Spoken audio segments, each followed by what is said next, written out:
Ici Radio Delicious. Les clients parlent aux clients. Avant de commencer cet épisode, quelques messages personnels. L'aiguille glisse sur les neiges éternelles. Je répète, l'aiguille glisse sur les neiges éternelles. Sébastien fait du snow. Je répète, Sébastien fait du snow. Il mange au petit déjeuner des cornflakes. Je répète, il mange au petit déjeuner des cornflakes. Les amis, je vous ai compris. Eh oui, on accueille avec grand plaisir Sébastien. Rejoignez-nous avec panache, il va nous raconter sa Grand Seiko Spring Drive SBGA 211. C'est fini pour Radio Delicious. Rendez-vous tout de suite dans un nouvel épisode de Petite Montre entre amis.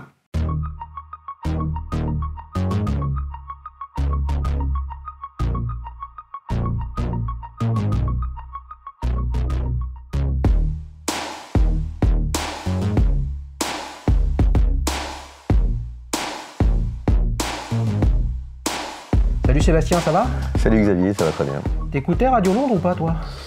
J'étais un peu jeune, mais j'écoutais tous les soirs. Les amis, on a un invité qui est beaucoup plus âgé que moi, ça se voit. Il nous dira ça tout à l'heure. Mais avant toute chose, tu fais du snow? Non. Il est venu avec un col roulé blanc pour nous parler d'une Seiko, Grand Seiko Snowflakes. Il l'a amené, on la voit. Ouais. Sachant que je ne mange pas de cornflakes non plus. Tu ne demandes pas de cornflakes? Non. Tu regardes Blanche-Neige?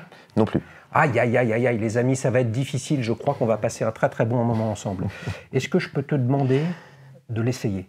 Oui. Ouais, c'est bon ça. Je suis venu avec une toute nouvelle, vous l'avez déjà vue, mais elle est récente. Seiko, première génération des montres alarme, sortie en 82, quelque chose comme ça. Merci Johan de m'avoir filé le virus. Les amis, on est tombé sur une montre en titane, manifestement vu le poids, et un poignet de poulet qui est en train d'arriver à maturité. Oui, oui. Ah non, j'arrive pas à la fermer. Bon, bah, t'as un petit poignet. Ouais. C'est pas grave, c'est pour ça que t'as pris une montre en titane? Oui. Ok, tu l'as acheté pourquoi? Quand? Oula, c'est une longue histoire. Je l'ai acheté il y a 4 mois. Ouais. Pourquoi? Ça a été une très très longue réflexion. Donc il y a plein de raisons. Je ne sais pas si tu veux que je te les explique toutes. Oh, les amis, attention, prévenez votre famille, vos enfants, votre femme, votre conjoint. Ça va durer longtemps, je le pense. Comment ça a démarré tout ça? Ça a démarré au début sur déjà la volonté d'acheter une belle montre. Ouais. Bon. Et puis j'étais parti pour acheter une Oyster perpétuelle avec un cadran argenté. Ouais. Qui me plaisait. Et donc puis, une Rolex. Une Rolex. Hein, pour ceux qui ne l'auraient pas identifié. Voilà. Et puis j'ai été confronté aux soucis de la disponibilité, de ceci, de cela, etc. Et puis découragé par l'indisponibilité et le système. Je voulais pas acheter une Rolex sur le marché gris parce que je voulais la payer le prix retail. Ouais. J'ai recommencé à regarder ce que j'avais déjà un peu fait, les autres marques. Et puis j'ai vraiment commencé là une réflexion sur les critères qui étaient importants pour moi, etc., etc., etc. J'ai fait une première sélection, une deuxième sélection, et au bout d'un long processus, bien en fait c'était la Snowflake qui répondait au plus de critères. Oh la vache. Donc tu pars de la première marque au monde en volume, en valeur, en notoriété. Ouais. Un modèle 3 aiguilles, heure, minute, seconde, sans date, en acier. Ouais. Et tu arrives sur une marque, la marque haut de gamme de Seiko, japonaise, calibre hybride, avec la date et la réserve de marche. Exactement. Les amis, il va falloir qu'ils nous expliquent par quel chemin il est passé. Et ça, c'est passionnant, c'est exactement ce que j'attends sur la chaîne. Qu'est-ce qui fait qu'on pensait aller à gauche et t'es arrivé à droite? Oui, complètement. Vous avez bien compris qu'il y a des messages personnels là derrière. Il va falloir les suivre avec attention. Tu disais, tu as fait une première sélection. Ouais. Et là, il y avait quoi dans cette première sélection? Oh, il y avait un peu toutes les grandes marques. En fait, j'ai fait une sélection par marque. Donc, je me suis dit, regardons les autres marques. Ouais. T'as mis quoi dans les autres alors? Oh, il y avait toutes les marques suisses, etc. Attends, et lesquelles? Ah bah il y avait Tag, j'en ai déjà une en fait, mais c'est une marque que j'aime bien, pour son histoire, pour le côté automobile, etc., etc. Et puis j'ai une histoire aussi personnelle avec la marque. Omega, j'aime beaucoup la marque, j'aime beaucoup James Bond, j'aime beaucoup l'histoire de la marque, etc., etc. Mais j'ai vraiment parcouru tout l'éventail des marques suisses, des marques allemandes, donc du côté de la shooter, du côté français aussi. Mais voilà, j'ai peut-être sélectionné une quinzaine de marques, plusieurs modèles, sachant que la date, c'était quand même assez important. Si je ne l'avais pas sélectionné chez Rolex, c'était pour une question de prix, parce que les Datejust étaient beaucoup plus chers. Mais la date, c'est quand même quelque chose d'important. Et puis après cette sélection, voilà, je me suis rapproché de mes critères. Et j'ai établi des critères. Et je peux te les expliquer. Bien sûr, il va tout nous expliquer, les amis. Donc, dans les critères, pour faire simple, je me suis dit, moi je travaille dans le domaine, sans rentrer dans le détail, mais pour moi, c'était important qu'il y ait de l'innovation dans la montre, qu'il y ait quelque chose techniquement, technologiquement, qui soit un peu différent. Oui. Voilà. Donc on pourrait parler de coaxial chez Omega. Tu peux le chauffer un petit peu ou pas? Oui, bien sûr, je suis venu là pour ça. Qu'est-ce qu'il y a d'innovant dans une Oyster Perpetual? Rien. Ah oui, rien. Ok. Non, mais je n'étais pas sûr de la réponse. Je me suis dit, il va quand même. Bien sûr. Après, on peut m'accuser et tout ça. Vous savez que moi, j'aime toutes les marques et toutes les montres, mais quand c'est cadeau comme ça, je suis obligé de le dire. Bien sûr. Non, mais en fait, j'ai fait la réflexion après. Donc, j'ai commencé vraiment. Donc. La partie innovation, c'était très très important pour moi. Voilà, je ne sais pas si ça le sera sur les prochaines, etc. Mais, je dirais, si on peut avoir une montre qui présente quelque chose d'unique dedans, pour moi, c'est assez important. Donc là, on en reparlera peut-être après, mais le Spring Dive, c'est quand même quelque chose d'unique. Donc voilà. Je voulais que ce soit une marque avec une grande histoire. Donc ça me plaît. L'histoire de la marque, moi, c'est quelque chose qui me parle. Alors, parfois, il y a beaucoup de storytelling autour, etc. Mais l'histoire de la marque, ça me parle. C'est pas forcément la durée, mais une marque qui a su trouver son chemin, qui a ses spécificités, etc. Qui embarque une culture nationale. Ça me plaît aussi beaucoup. Voilà. Donc, quand on a une Seiko, et particulièrement une grande Seiko, il y a toujours des références à la culture japonaise. C'est quelque chose qui sont importants pour eux, qui est vraiment important pour eux, et on le sent. Et puis, il y avait deux dernières choses. Le design. Pour moi, c'est extrêmement important. C'est la même chose, c'est un design très fort qui fait référence à des modèles des années 60, etc. Donc, on reviendra peut-être dessus, mais c'est tout ce qui est grammaire du design, etc. Mais moi qui me plaît, je trouve ça très très beau. Et puis, le dernier critère, c'est si possible que ce soit encore des montres qui soient faites de manière artisanale. Oui. Voilà. Alors, c'est très compliqué, on va dire oui, non, oui, mais c'est fait machin. Mais celle-ci, il y a encore une partie. Il est bon. Il nous fait les questions, les réponses. À l'oreillette, on est en train de me dire, on est en train de te préparer un nouveau quiz. Sinon, il est parti pour avoir la casquette cadeau. Non, mais je partage avec toi cette notion d'artisanal. Mais en fait, qu'est-ce que ça veut dire pour toi, artisanal? Et qu'est-ce que tu y as vu d'artisanal? Oui, tu vois, il y a clairement le travail sur les cadrans. C'est assez documenté, on voit qu'il y a un artisan, il y a quelqu'un qui bosse dessus, etc. Tout à fait. Le polissage aussi. Voilà, après il y a quand même aussi beaucoup de choses, que ce soit chez Grand Seiko ou toutes les grandes marques helvétiques. Bien sûr. On est dans quand même l'industrialisation des process. Bien sûr, tout à fait. Après, j'ai essayé de trouver ça. Donc, les marques communiquent pas mal là-dessus. Je veux dire, si on regarde même les grandes marques helvétiques aujourd'hui, elles communiquent, je dirais presque à l'inverse, c'est-à-dire sur des process avec des robots, des trucs super high-tech, etc. Du côté Grande Seiko, on peut encore trouver vraiment les interviews des types qui font le polissage, ceux qui les montent, le nombre de gens qui travaillent dessus, le nombre d'ouvriers qualifiés pour monter les Grandes Seiko, tel type, etc. Donc il y a quand même encore une histoire de mecs, de main-d'œuvre, de savoir-faire, de transmission. C'est pas toute la construction de la montre, bien sûr que non. Je veux dire, ils en vendent quand même, je suppose, quelques dizaines de milliers, si ce n'est plus. Donc, ça peut pas être complètement artisanal. Mais il y a une partie d'artisanat et de transmission de savoir. Ça, c'est important. Je suis d'accord. Donc tu as retrouvé tout ça. Donc, finalement, qu'est-ce que de tout ce que tu viens de nous dire, tu n'avais pas dans de l'horlogerie suisse? Tu avais peut-être un déficit d'artisanat pour la gamme de prix que tu visais. Peut-être, parce que par contre, des horlogers artisans indépendants ou des produits spécifiques, émail grand feu, guillochage, etc. Il y en a, mais là, on n'est pas dans la gamme de prix que tu recherchais. On est dans 3 fois le prix, quoi. Ouais, mais là, justement, dans ce que tu nous décris là, tu avais aussi une fourchette de prix. Oui, bien sûr. Donc, combien ça vaut une Grand Seiko comme ça? Ça vaut 6 000 €. 6 000 €, ok. C'était quoi? C'était le plafond? C'était c'était ta target de prix? Oui, moi j'étais entre 5 et 10. Voilà. Une Oyster Perpetual, c'est quoi? C'est 4 500? Non, c'est 5 007 ou 5 006. Ah oui, hein. Ça chauffe, hein? Ah ben oui, bien sûr. Ça pique, hein? Bien sûr. Ça pique. Et qu'est-ce qui t'a fait t'arrêter?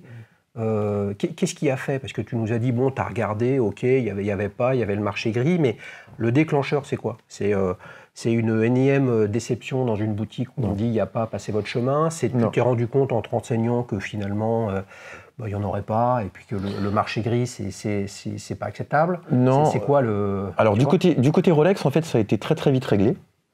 Parce qu'en fait, j'avais quand même regardé beaucoup, j'avais fait le choix.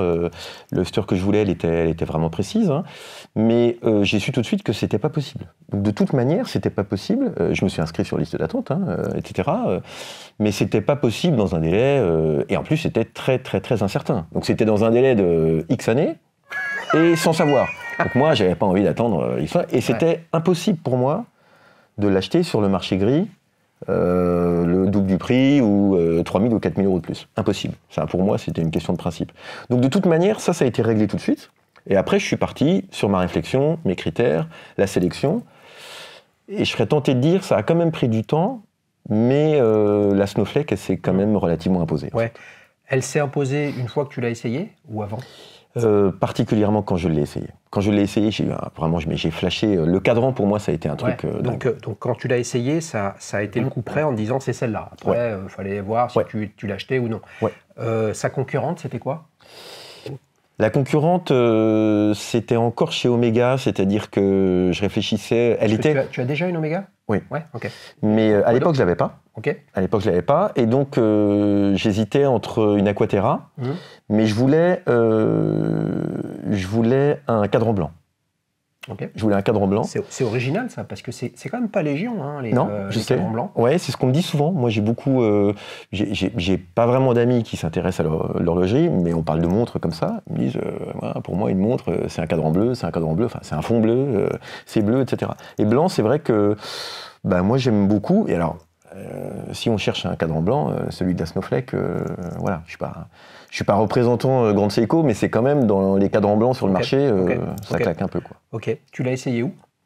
Je l'ai essayé dans une boutique à Metz, donc là où je vis. Je peux citer la boutique d'ailleurs, que j'aime beaucoup. Donc c'est dans la boutique Édouard Janton à Metz. Dans le vieux Metz? Ouais, enfin dans le centre piétonnier, pas très très loin de la cathédrale, à 200 mètres. Et c'est une boutique qui vient d'ouvrir il y a quelques mois, il y a une petite année, je pense. Et donc ils ont une partie de la boutique qui est dédiée à Grand Seiko, ce qui n'existait pas avant à Metz. Donc en fait, c'est vraiment tombé très bien. C'est-à-dire que quand je suis tombé sur l'idée de la Grand Seiko, de la Snowflake, que j'ai commencé à me documenter, que je me suis dit tiens, c'est peut-être la candidate idéale. Je me suis dit, j'en trouverais pas à Metz. Et puis en fait, si, il y en avait une. Je suis allé l'essayer, là, ça a été le coup de cœur. Je vais lui faire un cadeau, les amis. Serge, le fameux Serge, il se reconnaîtra, il regarde toute vidéo, il est venu plusieurs fois avec ses Tudor, FXD, Pelagos et le chrono Panda. Il est de Metz, et oui, tu l'as rencontré là-bas ou pas? Non. Ben voilà, Serge fait quelque chose pour Sébastien, il n'a pas d'amis où il peut parler de montre. Exactement. Retrouvez-vous franchement sur les quais de quoi? De la Meuse? De la Moselle. La Moselle. La Moselle, oula. La Meuse, elle passe où? La Meuse, elle passe dans la Meuse. Donc, dans la Meuse? Ouais, elle passe dans la campagne. Elle passe dans la campagne. Retrouvez-vous sur les bords de la Moselle, boire un coup, et vous ferez une petite réunion entre amis. Très bonne idée. Horlogère, avec la communauté de l'Est de la France. Il y a tous les abonnés strasbourgeois, les invités qui sont venus, Franck, Bruno, etc., de Colmar, ils se reconnaîtront. Retrouvez-vous à Metz, les amis. Sébastien, il est tout seul. D'où le message personnel que j'aurais pu mettre dans l'intro. Je suis tout seul avec ma Grand Seiko. Je répète.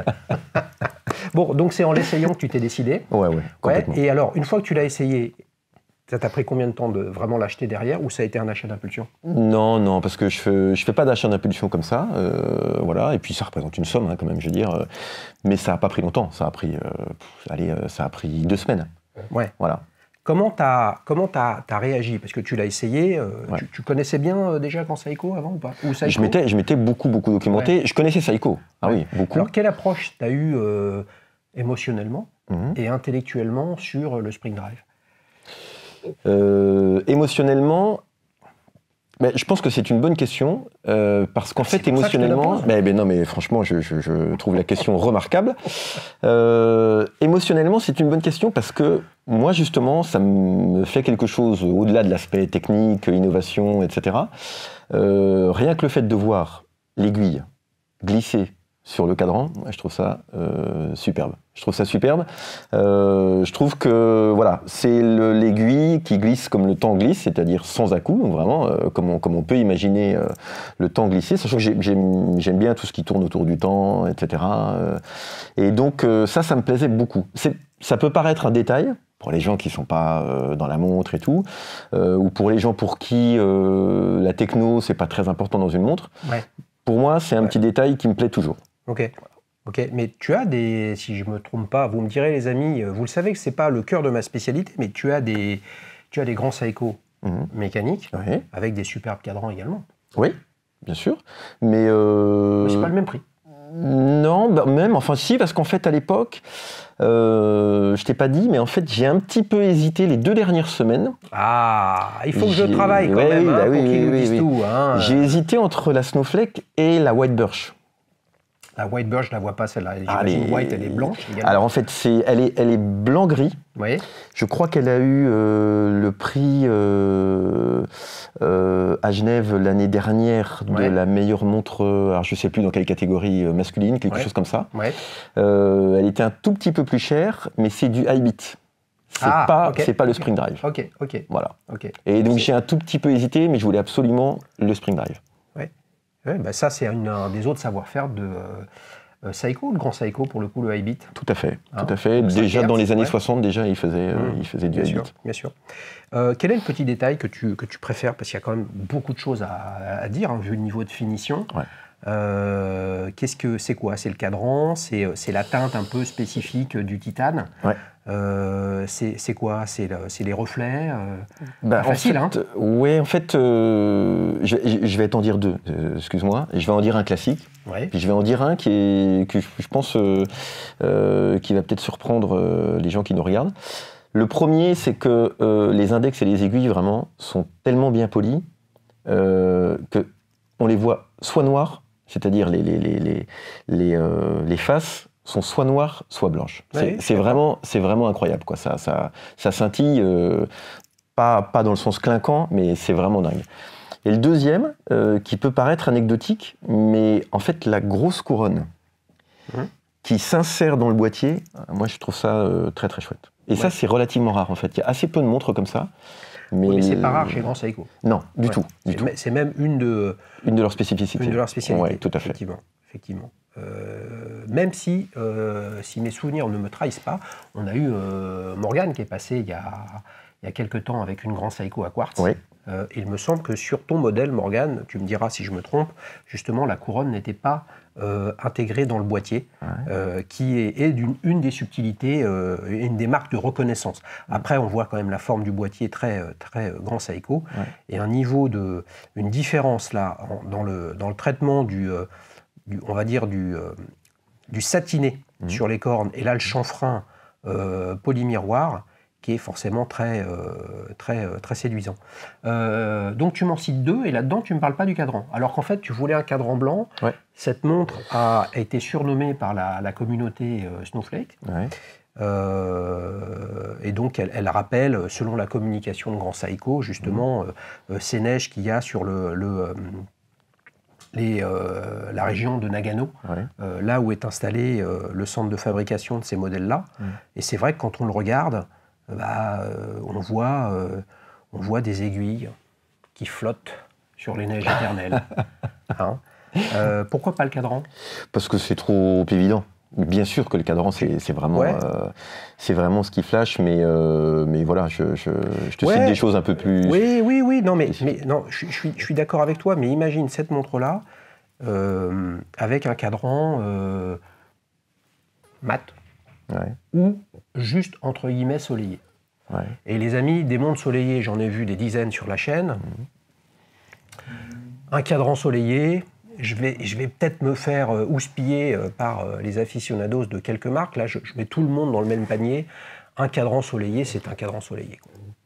Donc quand il est de couleur, il passe du bleu au noir, au gris, etc. Là, on a une profondeur de texture qui a absolument rien à voir. Et je me dis que tu mettrais un cadran classique dessus, il y a énormément de profondeur et d'attrait de cette montre qui disparaît quand même. Ah ouais. Non, mais je l'achète jamais. Hein. Si c'est pas ce cadran-là, j'achète pas. C'est vraiment, pour moi, c'est vraiment son point fort et ce qui fait vraiment la différence. Ok. Et donc, c'est quoi ton adjectif alors? Parce que Rationnel. tu sais bien que... Ah, oulala, c'est bossé, c'est sorti direct. Ah ouais. Ouais. Rationnel pour toutes les raisons que je viens de t'expliquer, parce que ça a été un choix. Alors, rationnel, ça pourrait enlever un petit peu le côté émotionnel, coup de cœur et tout, ce qui est faux, parce que j'ai vraiment eu le coup de cœur pour cette montre, mais c'est quand même un choix rationnel, parce que pour moi, elle répond à tout ce que j'attendais. Oui, Voilà. oui. À tout ce qui est important Mais pour moi. ce que tu dis, je pense que c'est un bon résumé de tout ce qui se passe sur la chaîne avec des invités. L'objectif, c'est que chacun, si vous n'êtes pas abonné, les amis, c'est le moment, mais que les abonnés puissent se dire, tiens, je ne connaissais pas cette marque ou ce modèle ou ce truc, etc. Et en fait, le cheminement et le parcours de l'invité, donc de toi, Sébastien, fait qu'on a un regard qui est différent dessus. Donc forcément, une montre, comme ça ne sert à rien d'un point de vue utilitaire, il faut que ce soit beau, c'est-à-dire que spontanément, ça nous plaise. Donc là, le sujet du beau, c'est le sujet des émotions. Donc là, il y a la trajectoire personnelle qui compte énormément. Et puis après, il y a un choix quand même rationnel. Est-ce que j'ai les moyens de me l'acheter? Est-ce que ça correspond à ce que je recherche? Quel est mon cahier des charges? Etc. etc. Il y a un fond de boîte ouvert.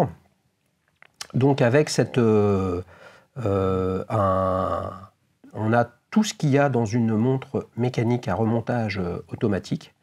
Et là, par contre... On voit l'organe réglant, qui n'a absolument rien à voir avec un balancier spirale et une encre. Là, ça tourne de façon régulière, toujours dans le même sens. Je suis très ému, les amis, franchement, parce que je salue Pierre qui était passé sur la chaîne. Tu te souviens, Pierre, qui venait de Lille, l'autre confrérie des abonnés de la chaîne du Nord, de la France. Lui, il avait une super Springgrave. C'était la première qui était passée sur la chaîne, mais c'était une diver, donc avec un fond de boîte fermé. Et là, c'est ouvert. Franchement, on a tout ce qu'on peut attendre d'un beau mouvement décoré, avec une masse oscillante, vraiment comme sur un remontage automatique, très très bien fini. Sur une montre suisse, on aurait dit qu'il y a définition Côte de Genève. Et donc, eux, ils appellent ça comment? Les côtes de Nagano En fait, je me suis posé la question parce que je sais qu'on dit les côtes de Glashütte, par exemple. Alors, quand c'est à Glashütte, elles sont c'est un petit peu plus large Tout à que les fait. côtes de Genève. Et Bande de Glashütte, d'ailleurs, pas les côtes. Ouais. Mais alors, je ne sais pas si il y a une appellation particulière et si elles sont si différentes que ça. Il faudrait que je compare avec d'autres. Je ne sais pas. Je pense que tu as remarqué que Seiko est quand même très très bon en marketing. Donc là, on a, les amis, on a du titane. Il n'est pas grade 1, 2, 3, 4, 5. C'est du titane haute intensité. C'est quoi le titane haute intensité? Moi, j'ai essayé de chercher rapidement, je le reconnais. Je n'ai pas réussi à trouver les choses. Non, on ne voit pas, enfin en tout cas, j'imagine pas. Les spécialistes de Seiko, notamment les copains du Calibre, là, dites-nous comment s'appellent les côtes de... Des montagnes, des côtes de Seiko, voilà, c'est pas mal. Les côtes de Seiko sont saillantes, je répète. Ok, donc 6 000 balles. Franchement, c'est positionné sur le créneau d'une 3 aiguilles date haut de gamme. Datejust, typiquement. C'est la cible de grand Seiko, de toute façon. Oui, tout à fait. Mais je trouve que ça en donne beaucoup. Ça en donne beaucoup comparé à ce qu'une Datejust donne. Voilà. Qu'est-ce que tu as comme set avec? Tu as une belle boîte, une petite boîte, un truc discret, humble? J'ai une boîte, je dirais, normale, qui doit être à peu près ressemblante à toutes les boîtes de Seiko. Je ne suis pas sûr qu'il y ait une telle différence entre les boîtes d'une Prospex à 3 300 € et une boîte de Grande Seiko. Ok. Garantie 5 ans de mémoire? Je crois, mais je ne suis pas sûr. Tu n'es pas sûr? Non. Il me semble avoir lu sur le site des relations presse de Grand Seiko, donc de Seiko, qu'ils étaient passés à la garantie 5 ans il y a quelques temps. Tu as un guichet date qui est intéressant, hein, qui est, que j'adore. au lieu d'être carré, il est vraiment rectangulaire avec une typo assez latérale. Et puis avec vraiment le bord du guichet, tu vois. Ça, moi j'aime beaucoup. C'est-à-dire que quand il y a seulement une découpe du cadran, comme je l'ai sur la TAG par exemple, sur la TAG Heuer, c'est bien, mais quand il y a vraiment un bord ça moi j'aime bien. Et qui lui-même a été poli. Qui lui-même a été poli, voire même facetté un petit peu, ça j'aime bien. Je comprends. Elle fait un petit peu de bruit ou pas? Ou pas du tout? Non, pas du tout. Non, pas du tout. Rien du tout. Elle fait juste du bruit parce que j'ai la tremblote quand je la prends. Pourquoi je dis ça? Parce que, vous le savez les amis, tu le sais forcément, j'aime bien les calibres hybrides et électroniques de l'époque, hein, où le sujet c'était la conquête du temps. C'était pas on va faire le moins cher possible en mettant une chinoiserie peu chère. Chinoiserie dans l'imaginaire, hein, vous voyez ce que je veux dire? Donc ça me rappelle le déplacement de l'aiguille qui glisse sur les neiges éternelles de la Bulova à Cutron, ou de l'ESA chez Omega, et qui fait un bruit petit bruit de bourdonnement. Tout à fait. Et là, effectivement, il n'y a pas de bruit. Ça a tout ce que propose une Grand Seiko.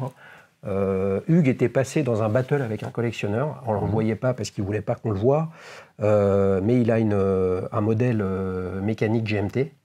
Il y a exactement le même niveau de finition. C'est-à-dire qu'en fonction de quand on la regarde comme ça, si on est en... Là, j'ai l'axe de la lumière dessus.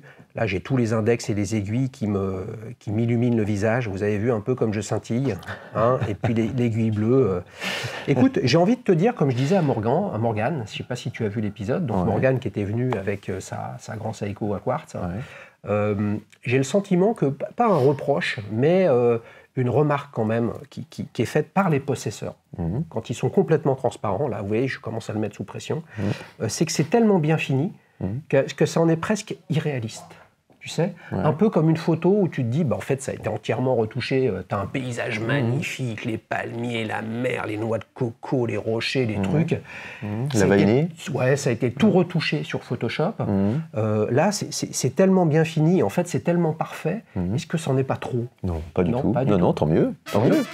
Tant mieux. C'est jamais trop. C'est jamais trop. Bien sûr que non. C'est beau ça, les amis, c'est jamais trop. On enchaîne sur la séquence suivante. Souvenir. Tiens, je te la rends. Merci. Tiens, je te rends la tienne, que j'aime beaucoup aussi.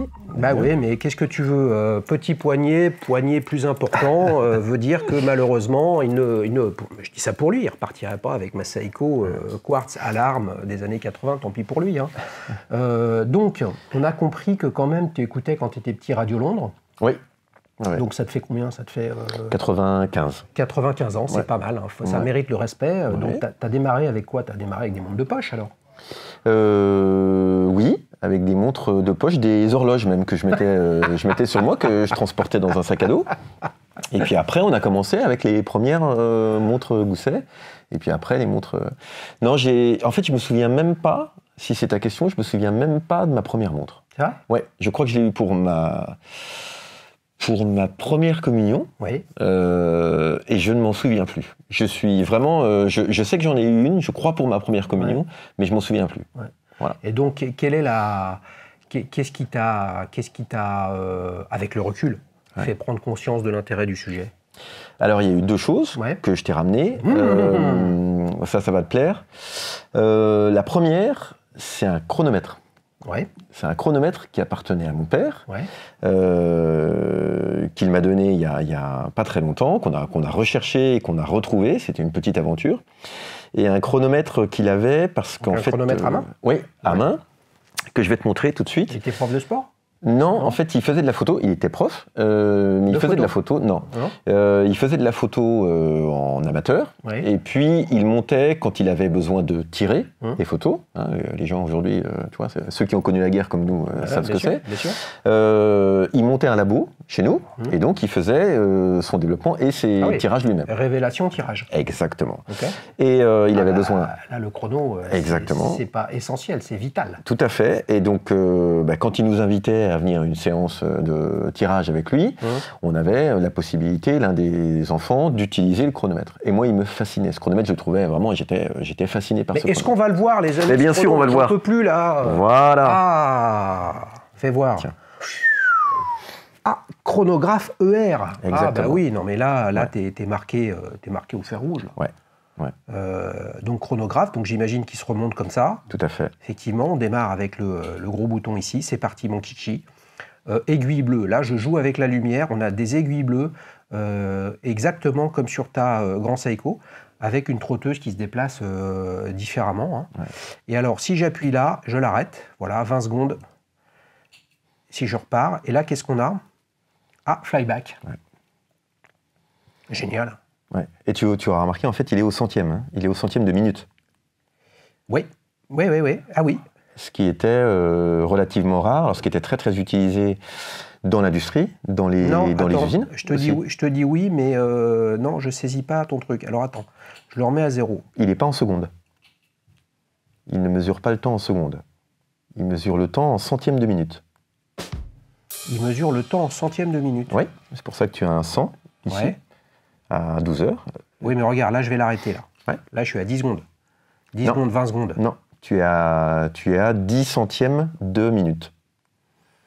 Alors là, les amis, c'est chaud. Ouais. Il va falloir utiliser la Seiko à quartz. Donc, voilà, 10 secondes. Je vais faire 10 secondes sur ma Seiko à quartz. Je ne regarde pas ce que la ER Savic nous dit. Bientôt, 3 secondes, 2 secondes, 1 seconde, top! Ouh là là là là là là là. Effectivement, on a 12 centièmes. Oui, tu ne me crois pas. Non, mais c'est pas que je te crois pas, mais c'est... Mais alors, quel est l'intérêt industriel? Je te laisse deviner ou je te le dis tout de suite? Non, mais attends, j'aimerais bien deviner, parce que pour le coup, les amis, vous ne le savez pas, mais j'ai fait du tirage photo. Donc effectivement, vous avez une tireuse qui projette de la lumière sur au travers d'un négatif et qui projette l'image sur une feuille blanche avec un procédé chimique où Kodak a été très leader sur le sujet. Et puis après, vous mettez ça dans un bain et quand c'est en noir et blanc, il y a un bain de révélation, un bain de fixation et un bain de rinçage de mémoire. Exactement. Alors si là, je te dis... Sébastien, chronomètre-moi 10 secondes. Comment tu fais pour chronométrer 10 secondes avec un truc en centième de minute? Tu ne le fais pas, mais en fait, ça n'a rien à voir avec la photographie. Je t'aide, ça n'a rien à voir avec la photographie. Comment tu faisais pour aider ton père, alors? On comptait en minutes, je ne sais pas ce qu'il mesurait, combien de temps il mesurait à l'époque. Oui, mais c'est ça. Je pense que les parties de minutes ne devaient pas être très, très, très importantes. Si tu veux, les secondes... Regarde, on arrive à 10. Voilà. À 10, on arrête. C'est des minutes, des secondes, des angstroms ou des mètres, peu importe. Mais je pense que c'était mesuré en minutes à l'époque, ce qu'on devait mesurer, je ne me souviens plus exactement, hein, le temps de pause ou le temps de révélation. Et alors donc ça sert à quoi alors? Ça servait dans l'industrie. Ouais.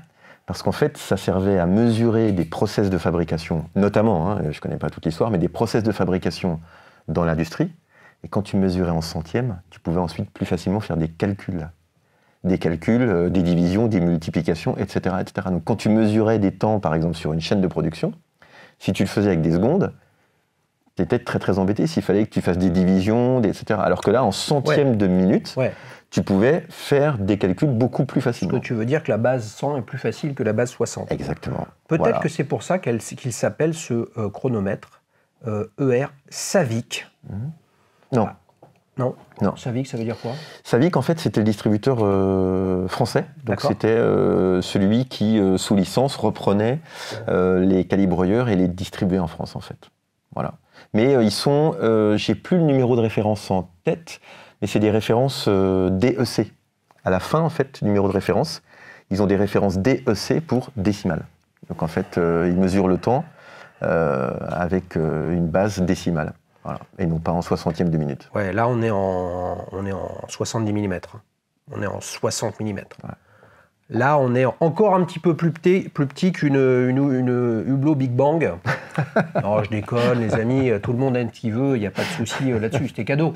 Bien sûr. C'était cadeau. Ok, donc ça t'amène, ça t'a fait rêver, ça. Ouais, vraiment. Ouais. Et ta première montre bracelet, tu te souviens un peu? Ou pas ta première montre bracelet, mais celle qui est importante pour toi dont tu as gardé le souvenir, voire tu es même peut-être venu avec. Oui, je suis venu avec, j'avais préparé la question. Le gars, il a envie de repartir avec sa casquette. Bien sûr, possible, bien hein. sûr. Alors, fais voir. Je te la montre. Ça, c'était celle que j'ai eue pour mes 18 ans.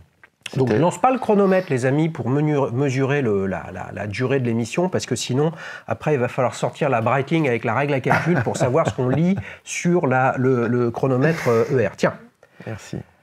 Ah, Seiko. Ouais. Seiko Chrono. Ouais. Elle est en quoi? Elle est en acier plaqué or ou oui, tout à fait. Ouais, plaqué, ouais. Tu vois même que le plaqué, il est parti un petit peu... Je l'ai porté tellement... Elle est à l'heure, les amis. Voilà, quelqu'un de minutieux. Donc ici, nous avons un chrono. Donc c'est une méca quartz, ça, alors? C'est quoi? C'est une montre à quartz? Je pense que c'est du quartz, ouais. Alors, il faudra que tu regardes ça avec... je pense que c'est du quartz. Oui, mais sauf que, tu vois, c'est peut-être du quartz, sauf que tu as une trotteuse qui ne déplace pas comme du quartz, donc c'est du... c'est là. Ouais. C'est ici, en fait. Et encore même, la remise à zéro, je peux te dire, il faut appuyer comme un... Ah ouais, je pense que tu as quand même une... C'est pas grave, ouais. C'est un modèle hybride, ça. Comme il y en a beaucoup aujourd'hui avec les Miyota, où tu as, effectivement. La gestion de l'heure, heure-minute. Et souvent, il n'y a pas de trotteuse. Comme ça, on ne voit pas que ça se déplace comme un quartz, qui est à quartz. Par contre, la fonction chronographe, elle, est mécanique. D'où le terme méca quartz. On a ça sur les superbes chronos, je trouve, personnellement, de Sai Watches, qui était passé dans Start-Upper, une jeune marque française avec un système de bracelet interchangeable, comme d'autres le font, mais qui est assez sympa, où il faut le dévisser à l'arrière, etc. Et qui a lancé dernièrement un bracelet acier. Franchement, bien réussi, les amis. Si vous n'avez pas vu ce que nous raconte son fondateur Arnaud Pézeron, je vous invite à aller jeter un œil à Start-Upper sur la chaîne. Ça t'a fait aimer ou ça t'a ancré dans l'horlogerie japonaise et Seiko? Japonaise, non, du tout. Non, et Seiko non plus. Mais ça a été vraiment, pour moi, la première belle montre. Ça, c'est ce que tu crois. Mais si tu creuses vraiment, tu l'as porté combien de temps, celle-là? Je l'ai porté 15 ans, peut-être. Et puis après, je l'ai mise dans un placard. Oui, mais tu as forcément un petit quelque chose avec Seiko. Hein. Oui, mais enfin, je n'en avais pas spécialement conscience. Et puis, ça a strictement rien à voir avec le fait que je sois retourné chez Seiko, du moins chez Grande Seiko, 30 ans plus tard. Tu sais que tu es sur le divan d'Henri Chapier. Ouais. Tu n'as peut-être jamais voulu... Il n'a jamais voulu reconnaître qu'il est arrivé à Grand Seiko avec sa Seiko, mais c'est sûr, c'est obligatoire. Est-ce que tu t'es acheté une tag ER? On me l'a offerte. Bon, tu peux pas dire, non, ça n'a pas de rapport avec le chronomètre de ton père. C'était pas mon choix. Si, parce que c'était en fait, ce sont mes amis qui me l'ont acheté, mais en fait, je ne l'ai pas choisi. Mais ça t'a réjoui. Oui, ça m'a réjoui. Voilà. Mais de toute façon, tu as tort.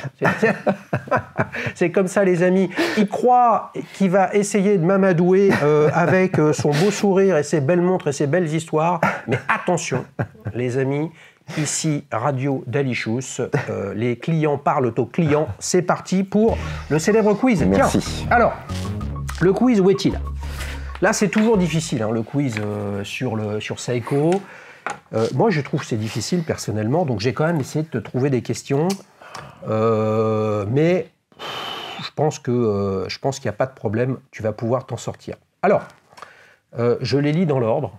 Puisque c'est comme lorsque Radio Londres fonctionnait, il y avait des messages personnels. Là, tu as 3 messages personnels à faire passer, les uns après les autres, pour essayer de gagner la casquette. Est-ce que tu es prêt? Oui. En quelle année, chers amis, a été imaginé le concept de Spring Drive? Réponse A, 1978. Réponse B, 1988. Réponse C, 1998. Réponse A, 78. Tu réfléchis même pas? Non. Parce que tu le sais? Oui. Il est bon, le mec. Là, il est parti tout de suite. Là, tout de suite, quand je fais signe comme ça avec le doigt sur l'oreille, ça veut dire que je fais appel à la production pour essayer de me sortir du truc. Alors, comme il a répondu facilement, on va considérer que cette question ne compte pas. Donc, il faut qu'il gagne 4-0. Donc, en 78, c'est ça. Mais alors, comment s'appelle celui qui l'a imaginé? Nom, prénom, je veux. Le prénom, j'aurais peut-être du mal. Le nom, je crois que c'est Akane. Il est fort. Mais si tu me donnes pas le prénom, ça fait pas un 0. Ah ouais, je suis désolé, j'y arriverai pas. Alors, je vais essayer de le faire parce que moi, il faut que je le lise. J'y arrive pas à le mémoriser. Sinon, Yoshikazu Akane.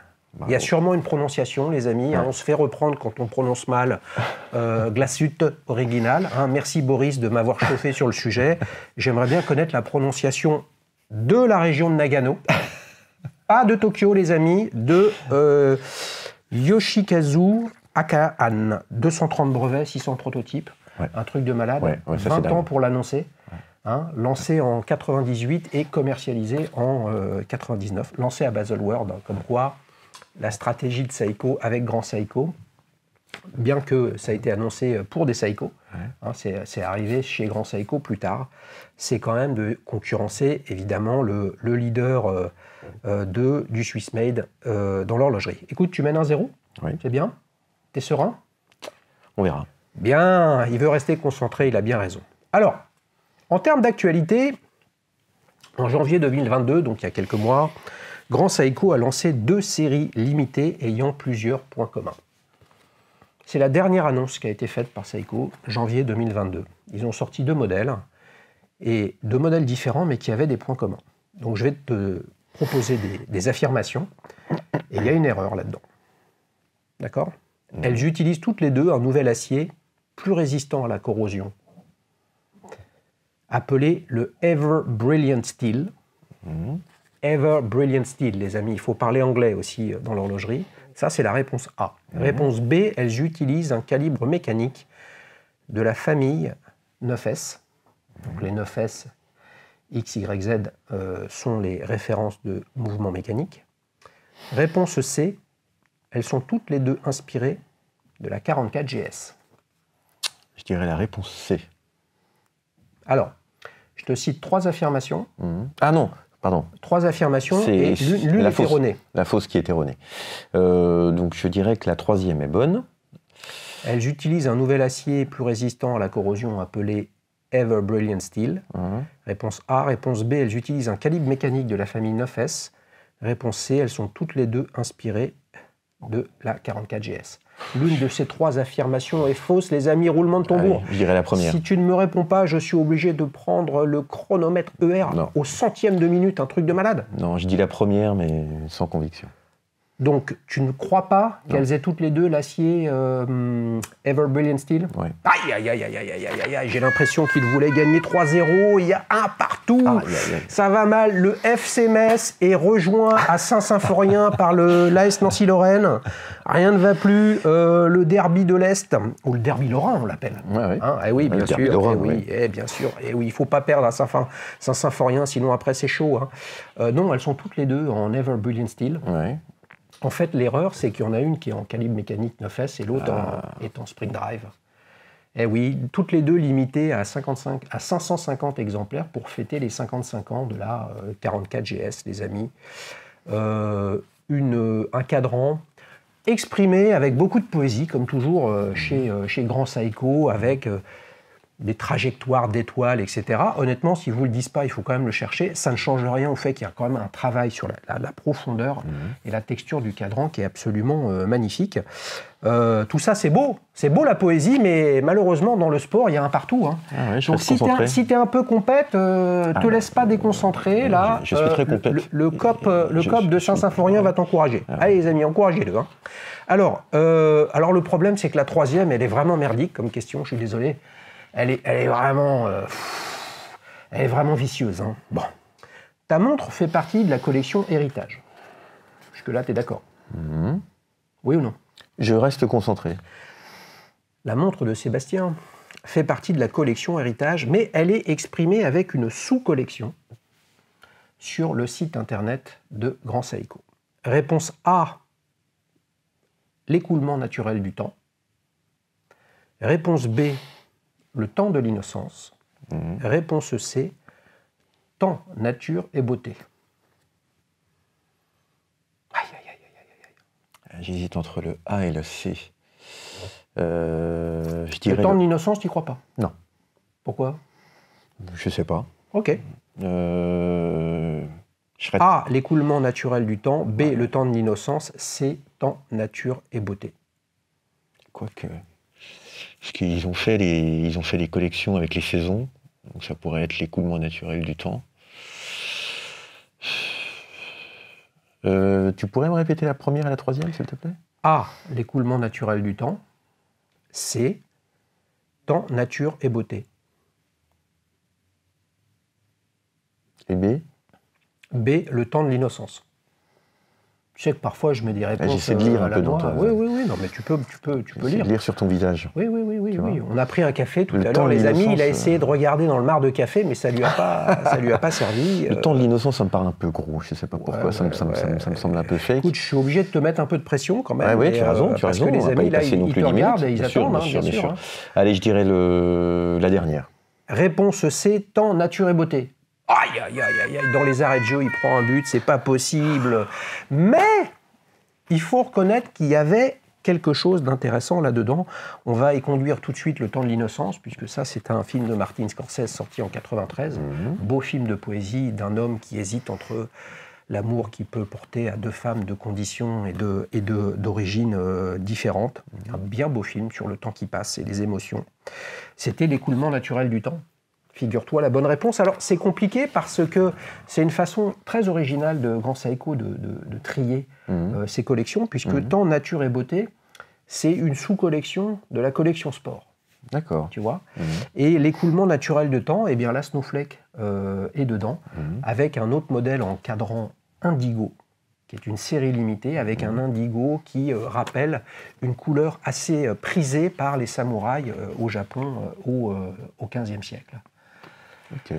C'est pas facile, hein, Non, mais c'est une défaite. Que voulez-vous? C'est la poésie du cadran, etc. Mais bon, vous le savez, vous l'avez compris, les clients parlent aux clients. Et là, on a quoi? On a quand même quelqu'un qui vient de Metz. T'es venu spécialement? Plus ou moins, oui. Du coup, Plus ou moins spécialement. On est un vendredi. Ouais. Il va passer un bon week-end À Paris. Bien sûr. Et à Paris, c'est un peu comme à Metz, les amis, la météo n'est pas toujours au top pendant cette période et il vaut mieux être couvert avec une belle casquette. Hein, ça te protégera le crâne, mon cher donc je gagne quand même la Sébastien. casquette. Oui, je te l'offre quand même. Formidable. Eh oui, les amis, c'est ça, la passion. La passion, c'est une affaire de partage. Les amis, si on ne partage pas, à quoi ça sert de se passionner pour quelque chose? On enchaîne pour la séquence suivante, la séquence recto-verso. Ouais. Alors, donc il n'a pas 95 ans, c'est un petit jeune, les amis, il en a 48. Il y a d'autres trucs qui t'intéressent et qui te passionnent et qui te motivent que l'horlogerie? Il y a beaucoup de choses, oui. L'histoire, pas mal. La politique, beaucoup. Le sport, énormément. Ça fait déjà pas mal. Alors, qu'est-ce que tu peux nous raconter au choix entre le sport et l'histoire? Tu veux nous parler d'une histoire de sport? Je te parlerai de l'histoire peut-être, ou plutôt histoire et sciences. Pour rester dans le sujet, en fait, j'aime beaucoup tout ce qui touche au temps, et notamment tout ce qui touche à l'histoire de la science, à la relativité, à Einstein, et ce qu'on essaie encore de trouver et de comprendre sur le temps, son existence, son écoulement, etc. Ça me plaît beaucoup. D'accord, donc la version, on va dire... atomique du calcul du temps par rapport à l'histoire du temps qui a longtemps été mesurée d'un point de vue astronomique, alors qu'on est passé maintenant à une dimension atomique. Oui, et puis aussi savoir est-ce que le temps existe vraiment dans l'univers? Est-ce que le futur et le passé, c'est des notions qui sont liées à notre perception et qui existent ou qui n'existent pas? C'est des questions que les scientifiques se posent aujourd'hui, tout ça. Donc vraiment, tu te renseignes, tu lis, tu te documentes? Bien sûr. C'est un sujet où quand tu tombes dessus, tu regardes? Non, j'aime bien lire là-dessus, me documenter là-dessus, etc. Et puis j'aime beaucoup aussi globalement l'histoire de la science. Donc, comme moi je travaille un petit peu dans un domaine scientifique, l'histoire de la science c'est quelque chose qui me plaît parce que ça montre comment on a fait de la science avant, et puis ça montre la relativité, encore une fois, de tout ce que l'on connaît et de tout ce que l'on croit savoir. Et sur le temps particulièrement, voilà, on a quand même longtemps pensé que le temps était quelque chose qui s'écoulait normalement, qui était intangible, et ça a été une des grandes ruptures de l'histoire de la science. C'est quand ton anniversaire? C'est le 4 novembre. Ah, le 4 novembre, c'est pas tout de suite, les amis, il faudra qu'il soit patient, mais si tu veux te faire un beau cadeau, ou si quelqu'un te dit, tiens, est-ce qu'il y a quelque chose qui te ferait plaisir, je lui recommande, les amis, je vous le recommande aussi, le livre de Dominique Fléchon, La conquête du temps. Voilà, c'est un bouquin qui est épais comme ça, Ouais. qui est très bien documenté en termes d'iconographie, etc., et qui raconte la conquête du temps de, pour faire simple, 5000 avant Jésus-Christ, les Babyloniens, la Mésopotamie, etc. Peu de choses sur l'Asie, parce que ils ont une approche qui est différente, mais en gros, comment on est passé d'observations quotidiennes sur plusieurs années, plusieurs décennies, pour essayer de comprendre les mouvements, le mouvement astral, le déplacement des planètes, le Soleil, etc., en passant par toutes les étapes de fabrication ou d'utilisation d'objets, le gnomon, le bâton planté dans le sol, le clepsydre, la fontaine à eau, les outils de mesure, la fabrication, les outils, les innovations, les matériaux, tout ça au travers des millénaires et des siècles, jusqu'à arriver eh bien, là où nous en sommes, à savoir le calcul de temps à partir de la résonance des atomes. Et là, c'est plus compliqué parce qu'on rentre dans la physique nucléaire. Et là, je suis perdu. C'est passionnant parce que c'est ce qui reflète pour moi l'intérêt que j'ai pour les montres, c'est-à-dire qu'on peut parler de l'objet marque, marketing, positionnement, truc, machin, etc. Mais tout ça n'est que la synthèse du génie humain sur l'observation, la création et l'innovation. Et je termine sur le terme innovation volontairement, puisque c'est dans le milieu professionnel dans lequel tu es. Dominique Fléchon, La conquête du temps. Voilà, c'était mon petit message personnel de Radio Daily Shoes. Les amis, on enchaîne pour la dernière séquence. Là, avec tout ce qu'il nous raconte, là, on a bien compris que c'était un rouleau compresseur. Il prend son temps pour savoir ce qu'il veut acheter. Donc là, tu es depuis des mois déjà sur la suite.